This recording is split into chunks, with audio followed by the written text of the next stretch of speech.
When we first drove the 4xe, that 375 horse and staggering 470 foot-pounds of torque told us this bad boy needs to be lifted.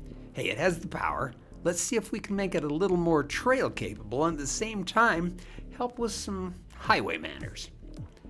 The undercarriage of the 4xe is really just about the same as the standard 2-liter turbo. Because the 4xe's frame and suspension are so similar to the non-hybrid version of the JL, it only required a few changes. The standard JL, RT, CT, or ST suspensions will work great for the lift height of your choice.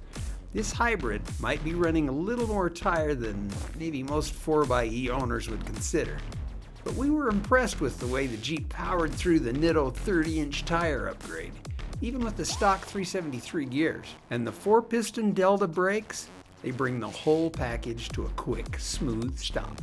Front and rear track bars, front heavy-duty steering, speed bumps, rear progressive bump stops, sway bar disconnects, and all the little hardware things that become big things when you don't have them.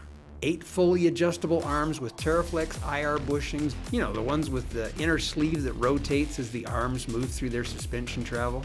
The 4xe also has a set of Falcon 3.3 series adjustable reservoir shocks and a 2.2 Nexus steering stabilizer. For wheels, we of course are running the new TeraFlex Nomad wheel with a built-in air deflator and rash rings.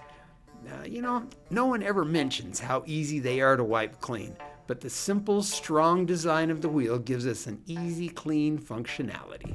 Anything from the leveling kit to an RT4 long-arm suspension system is available for the 4xe. All you need to do is decide how you will be using your Jeep, then let TeraFlex do the heavy lifting.